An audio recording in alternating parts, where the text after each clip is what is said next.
Alrighty, hello. It is June 19th, Wednesday. I am sorry I have been absent. I took my real first ever vacation.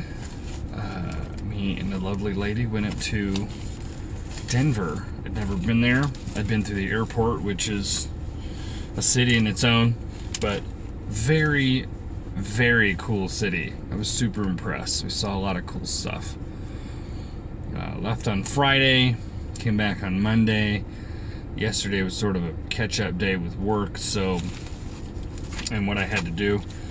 So, we're still on Richest Man in Babylon, as Jim Rohn would say. And we're on the second section regarding the tablets. This says Franklin Caldwell found tablets 1930, October 21st. But I'll go through the rules because I want to spend the most time on those. So, first rule has 3 breakdowns. First one is 1/10 of savings. So 1/10 of all monthly earnings just goes into savings. Second one is if you have a wife or significant other. This is obviously in Babylon time, but if you bring home all the money, so the breadwinner, bring home all the money, roof, food, clothes, does all that, you spoil the other person, because in this context they're taking care of the household. So one sort of bleeds into the other. Without one, the other's not possible. So this is sort of spoiling each other. If one makes all the money, the other one spoils them at home, and then what you do with the money, you decide to, spoil each other. With this here, this is a very important one. All that you earn for home, clothing, food, and leisure. So don't forget to treat yourself. You'll go insane. Workaholics are great, but you got to take some time out for yourself. I've learned that the hard way. But of all that combined, do not spend more than 7/10 of what you earn. So every $1,000 you earn, only spend 700 of it on those things: home, clothing, food, leisure. There's a method to this. So that's on the first tablet. Tablet 2. We all have acquired debt, but handle your debt. This is where the other 2/10 come into play. We've used 8 out of 10. So the last 2/10 is put towards, of your monthly earnings is put towards debt. And the best thing to do is what they have here is to write down all your debtors, so everyone that you owe money to, and how much you owe. This can be done, in this instance, is on a monthly cycle. Everyone gets a monthly statement.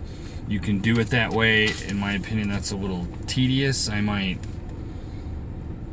say every quarter, if you're putting more towards it than normal. So, debt. 2/10 towards debt. So every 1,000 you make, 200 goes towards debt. Third tablet is debt priority. So there's a argument in modern day about interest versus quantity.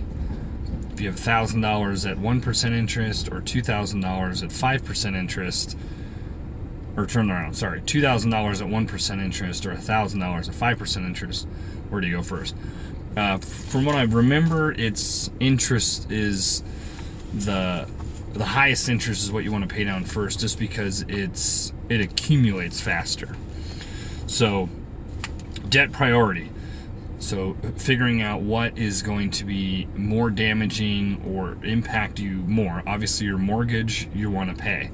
That's much more important than potentially a house credit card at a department store. So that's really what the third tablet's saying.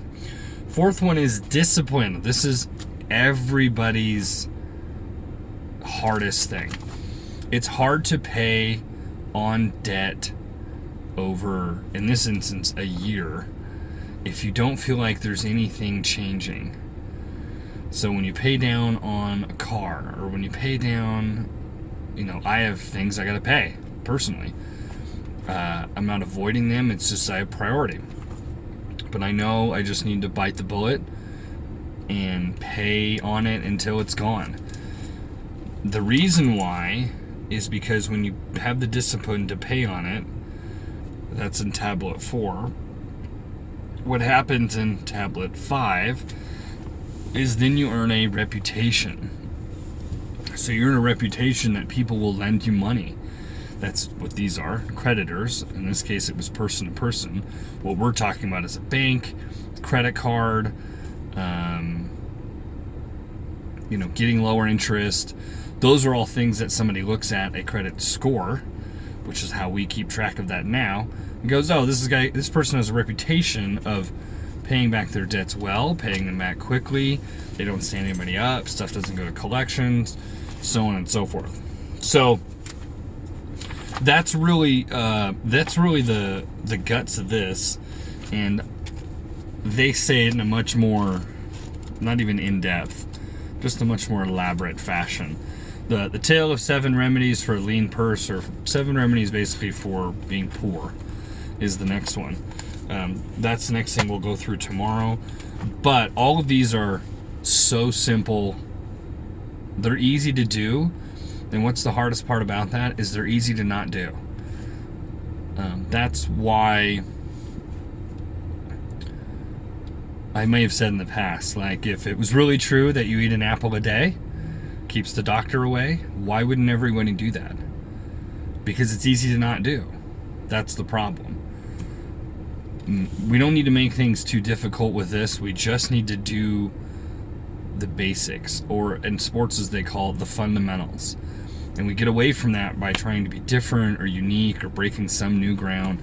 This book is, Jesus, what'd I say? It's almost 100 years old. 1928? 1926. That's ridiculous. And this is still a very popular book. This is something that I don't know why it's not taught in schools. And this is one of the pieces of literature that I would use, or actually that I'm putting into my curriculum that I want to pitch. So if anyone wants to take a look at the curriculum when I'm done with it, please let me know. I would be happy to send it to you and we can work together on how to figure that out. But I think at worst it should be in colleges, but I think it should be mandatory in every single high school. With that being said, so very quickly with this, savings. Save 10%, debt to 2% to debt. Excuse me, 10% savings, 20% to debt. There we go. Prioritize your debt. Be disciplined with it until you pay it off. Trust me, there's no better feeling than paying something off. When I paid off my car years ago, not this one, the last one I had, it was so awesome to know I didn't need to pay that anymore. So that's a pretty awesome feeling. And then with all that comes a great reputation. So with this, you'll see me more consistently. I might not do these in my car for the time being, just because I have some available space. I might do them like stand up in my living room. I might have a little more space there. I don't know. I haven't figured that out. But like, share, subscribe. I would appreciate it, and you'll see me more consistently. Sorry about the absence, but all of us need to take time for ourselves. Have a good hump day, and you will see me tomorrow.